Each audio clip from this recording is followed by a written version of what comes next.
What can you even say after a performance like that?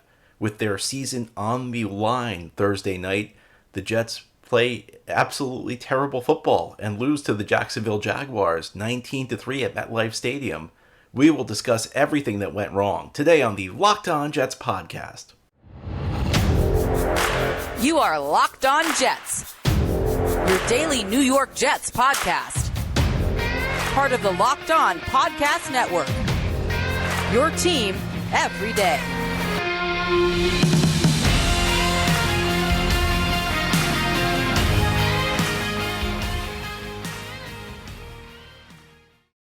Welcome, this is the Locked On Jets podcast, part of the Locked On Podcast Network, your team every day. It's Friday, December 23rd, 2022, and I'm your host, John B. from GangGreenNation.com, thanking you for making the show your first listen or first watch every day. This podcast is free and it's available on all platforms, including YouTube. If you like what you see or hear, hit the subscribe button where you are watching or listening so that you'll never miss an episode. If you're listening on a podcast source, please give the show a 5-star review. If you're watching on YouTube, please give this episode a big thumbs up. These things help the channel out and help other Jets fans find the podcast. Our episode of Locked On Jets today is sponsored by BetterHelp. It's not a crisis line. It's not self-help. It's performance therapy done securely online, available to people worldwide. And they have a special offer for Locked On Jets listeners. Get 10% off your first month at betterhelp.com/lockedon. Well, the Jets entered Thursday Night Football in desperate need of a win. They had fallen to 500 for the first time since Week 4. Critical game against the Jacksonville Jaguars, a game the Jets needed badly to win in order to keep their playoff hopes alive. And what happened? Well, they were thoroughly dominated in this game. Jacksonville won it 19-3. A game that maybe the score was closer than the actual disparity between these two teams. It was as ugly as it gets. And I kept thinking during this game about something I usually say during the offseason. I especially talk a lot about this during the month of August every year. It's partially, when we evaluate a Jet season and whether it's a success or a failure, it's partially based on the final record. But it's also based on the path we take to get there. The journey sometimes can matter as much as the final destination. And at the start of the season, I think a lot of us felt like 7 wins would be viewed as a success. In fact, a lot of us probably viewed 7 wins as kind of a reach, maybe the high-end mark of this particular Jets team. And it would be very difficult to come up with a scenario where 7 wins would be looked at as a failure. Well, unfortunately, we're looking at that kind of season right now because the Jets now seem very likely to lose these last 2 games. They're going to have to travel to Seattle, maybe a Seattle Seahawks team that's not playing well. But I don't think you can trust the Jets to win a game at this point after the way they were thoroughly dominated on Thursday night. And then a trip down to Miami to face the Dolphins, a team that, yeah, maybe the Jets beat them earlier in the year, but much different Miami team when they were playing Skylar Thompson at quarterback, and a much different Jets team. Unfortunately for the Jets, there are no simple answers for what's happened. Now, part of this has been beyond their control. Obviously, losing Breece Hall hurts a lot. Breece Hall was the offense while he was in there, and while Garrett Wilson has stepped up at the receiver position and maybe helped the Jets compensate to a degree through the passing game, they're not getting enough out of the passing game. Breece Hall in there would have made a big difference. And the offensive line injuries, we've talked about them. There's been some bad luck on the offensive line. There are guys they were counting on who've been injured, and even though they've gotten guys back, when you're constantly reshuffling week after week after week, it's not easy. It's not easy to develop the chemistry that you need to ultimately have success. It's not easy to constantly just shuffle guys in and out. So there's been some things that have been beyond the Jets' control, but you look at that game Thursday night, it was not a winning effort. In my opinion, it was not a winning effort in any phase of the game. Now, you can look at this and say, well, the Jets only gave up 19 points. But yeah, the Jets' defense allowed Jacksonville to have a lot of success in the first half, and the Jaguars took complete control of this game early on. Unfortunately, I don't know if it's unfortunate, but this game had a very different tone on the first series because Quinnen Williams immediately strip sacked Trevor Lawrence and got the Jets the ball in scoring position, and it kind of showed you the way this night was going to go, because the Jets immediately did nothing. And I think a lot of the blame for that first series has to go on Mike LaFleur. There was an inexplicable play that looked like a read option, unless there was some sort of bust or somebody missed a play call.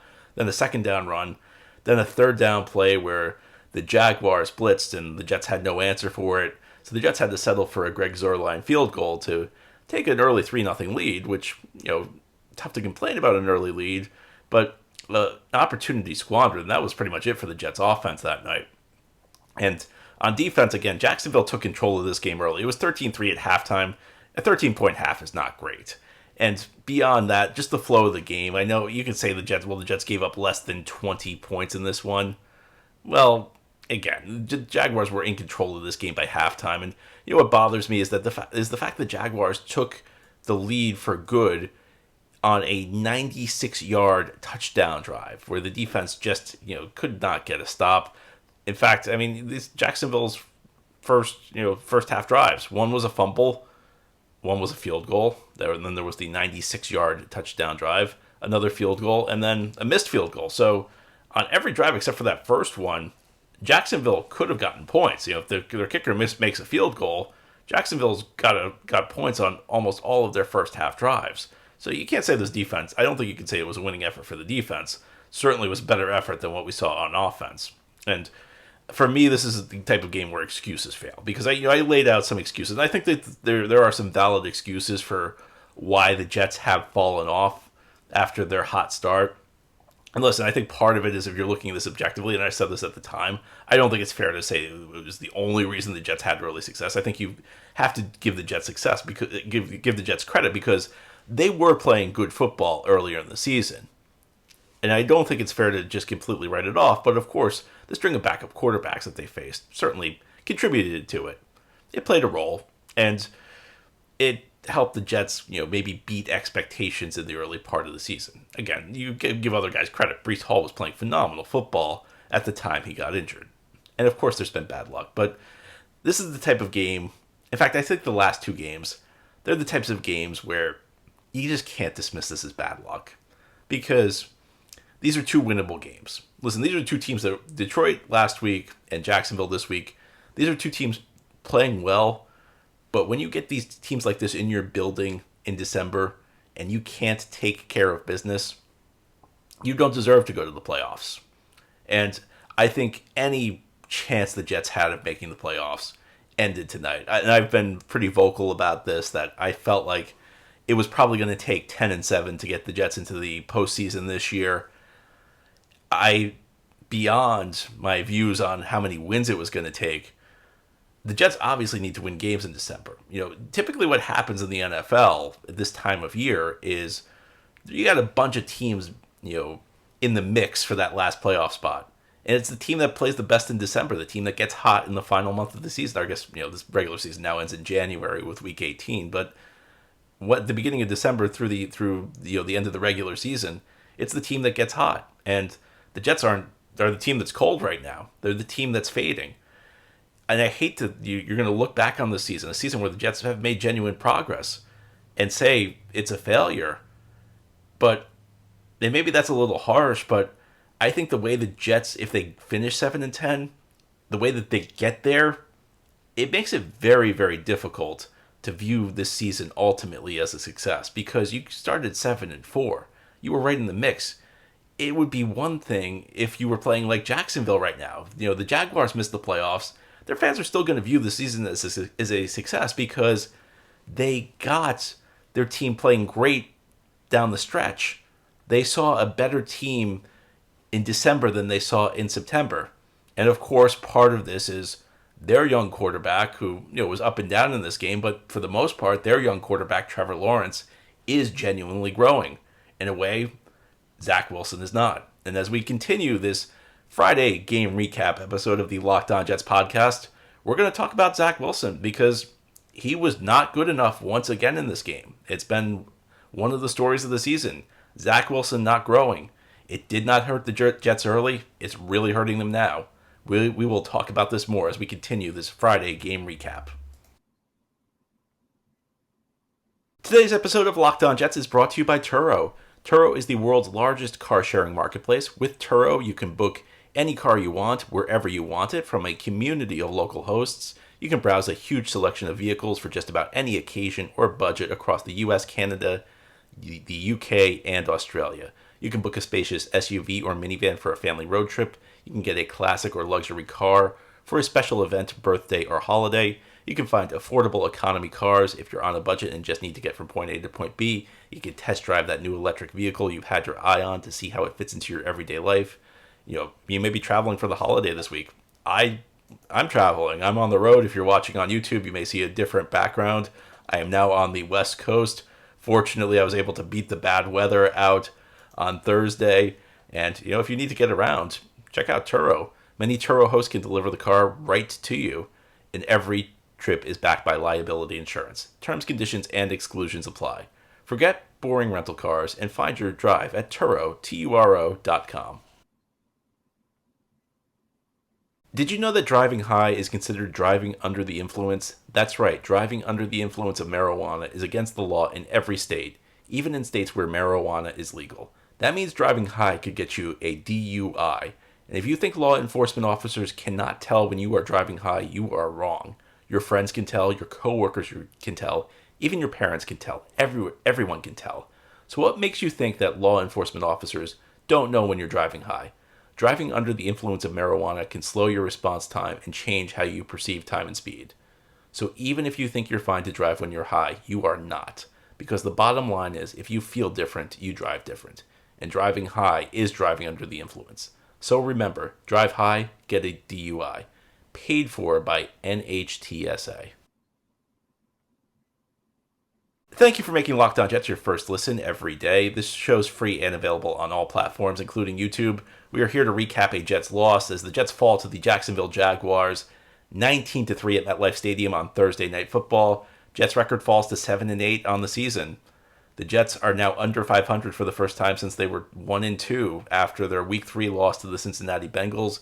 It looked for a long time like even if the Jets were not going to end their playoff drought, they were going to end this losing season streak that they're on. They have not had a winning season since 2015, and now it's going to take a lot for the Jets to be able to break that streak. In fact, they'll have to win two road games to end the season.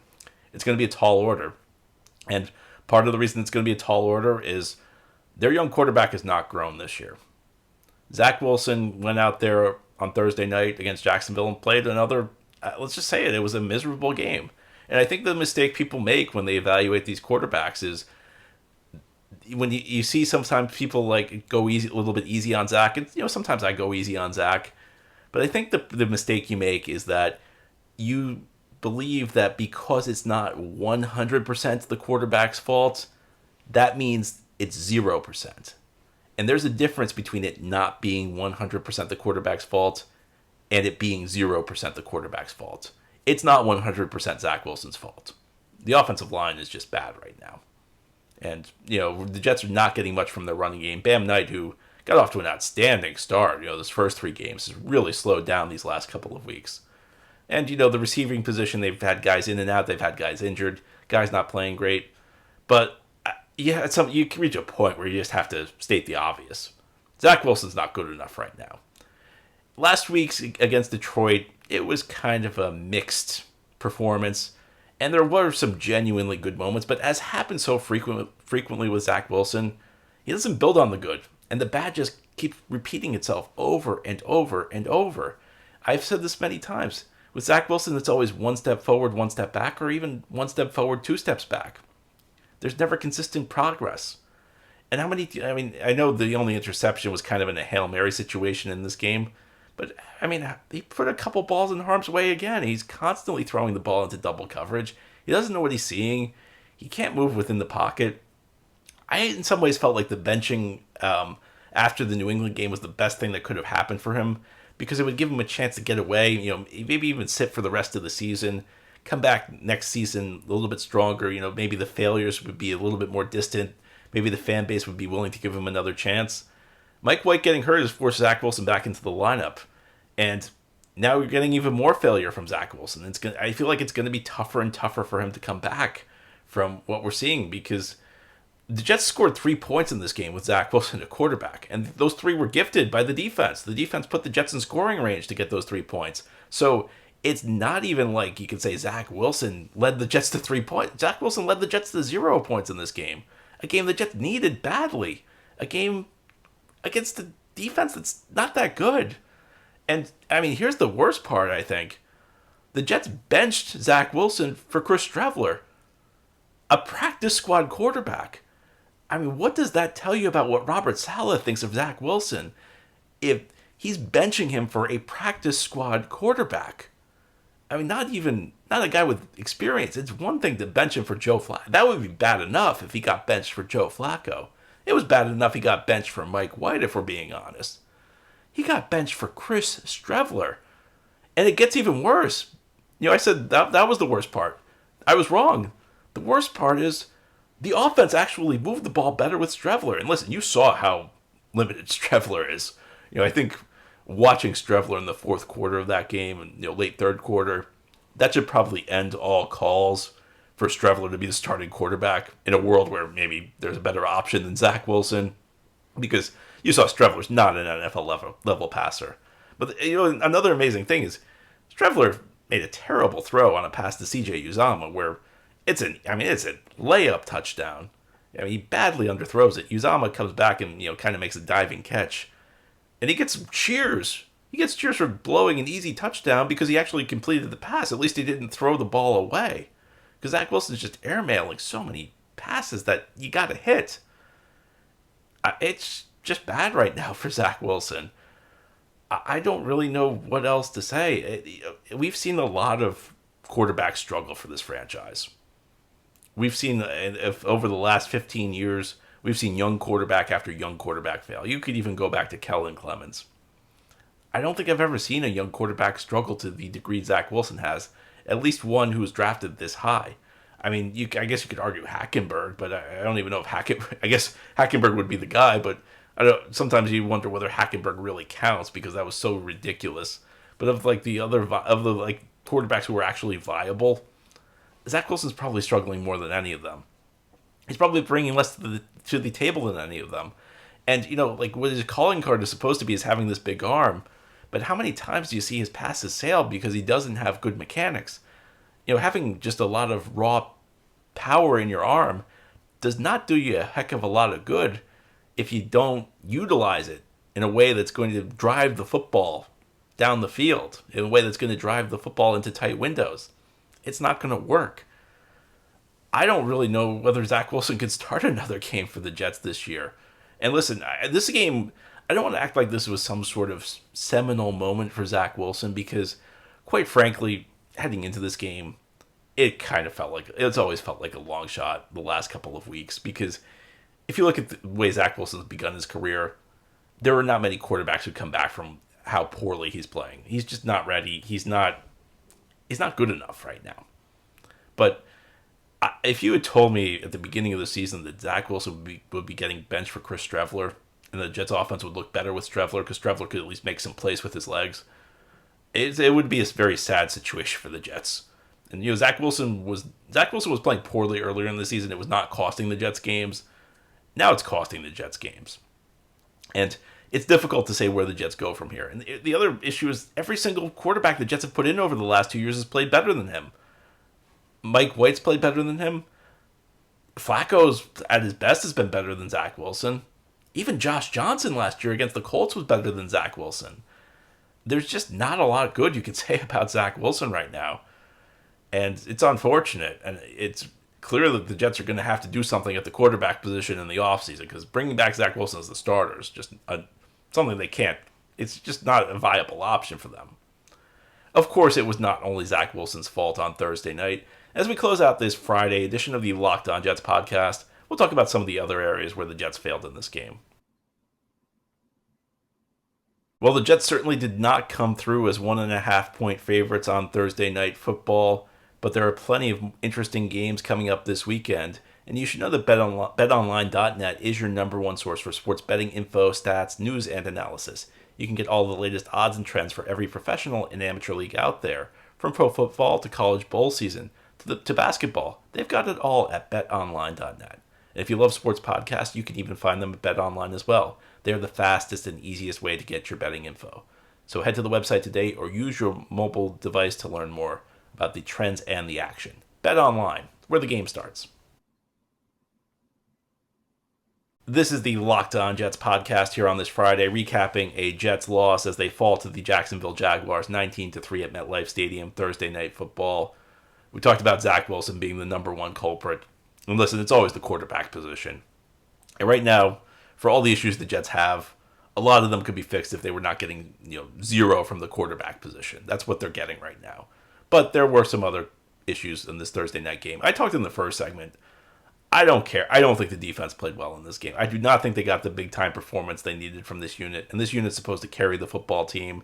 They got that first series, they got the fumble that they recovered. And how about that? The Jets actually recovered a fumble in this game. And they failed to take advantage of it. And after that, the Jaguars had a lot of success in the first half.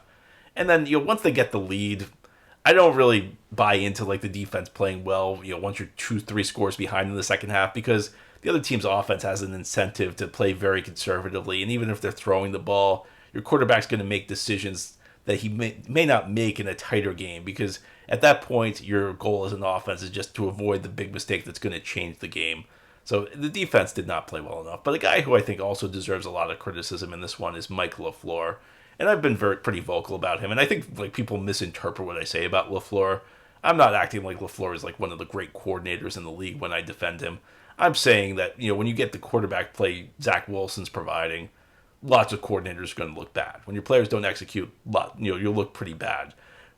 I don't understand a lot of what LaFleur did in this game. And I went back to that first series where you begin with what looked like a zone read, then a run play, then a blitz the Jets had no answer for. Then they, in an odd spot in the first half, they put Streveler in. They benched Zach Wilson first, Streveler in the second half. Streveler went in for one play in the first half, and the Jets committed a penalty. This is one of those things. All season long, people want to see a Streveler package. They keep saying, we got to see Streveler get on the field, throw him in there. But that's one of the risks that happens. And that penalty, pretty much destroyed a series for the Jets. It kind of took the offense out of the flow. And essentially, sometimes what happens is if you put in a new guy who hasn't been used to playing and hasn't really been around all season long, and you have some sort of chemistry issue. You have some sort of issue with, the snap count, something along those lines, because the guys aren't used to playing with this guy at quarterback. And sometimes that just throws the offense totally out of flow. LaFleur really seemed like he had no answers for the Jacksonville defense. And again, in defense, with Zach Wilson playing at the level he was playing at, a lot of coordinators would struggle, but just within the flow of the game, it was really difficult for me to understand some of the decisions LaFleur made, and that was started in the first series. This was the opposite of the Detroit first series. In the Detroit first series, the Jets were in a horrible situation. They were pretty much backed up on their own goal line because the lines had gone right down the field, and the Jets' defense, to their credit, did get a goal line stop. But the offense, when you're in that spot, it's really tough because your goal, honestly, more than anything, is just to get a first down or two to give your punter a little bit more room. And why is that? Well, you saw what happened in Detroit when Braden Mann got backed up. In this situation, the Jets were in scoring range. They could attack. And they just did not attack. They really did not do a whole lot to try and attack. That situation, when your team's really struggling, don't you want to get an early touchdown to build some momentum, to build some confidence, to say, this is the night things turn around for our team? And the Jets just showed a complete lack of aggression in that situation, one that I think is very difficult to understand. And I go through the first half where the Jets are struggling. Look, Mike LaFleur is not helping out anybody. And listen, I don't want to make excuses for Zach Wilson, and I won't. I do wonder why LaFleur doesn't do more to try and at least try and manufacture some offense. I look at this game and I feel like there were lots of areas where the offensive game plan was lacking. And this is stuff that's independent. The lack of performance from the players is more important, but it's independent of whether the play calling made sense. And to me, the play calling did not make sense in this game. And really, I think you look across the team, this was a very lifeless effort from the Jets. And I think Robert Saleh has to take some grief from that because your season's on the line. And you essentially go and get blown out in your own building You don't show a lot of fight in this game. This game felt like it was over at halftime. So nobody can. I don't think there are many players who can walk away from this game and feel good about their performance. Anyway, that's all for today's episode. This has been the Locked On Jets podcast, part of the Locked On Podcast Network. Your team every day is our motto. As always, if you enjoy the show, hit the subscribe button where you're watching or listening so that you'll never miss an episode. If you're listening on a podcast source, please give the show a 5-star review. If you're watching on YouTube, please give this episode a big thumbs up. These things help the channel out and help other Jets fans find the podcast. Hope you have a wonderful holiday. Hope you get to enjoy it with family and friends. I hope you get to enjoy some of the NFL games this weekend that don't involve the Jets. Have a great Christmas, everybody. We'll be back next week to talk more Jets.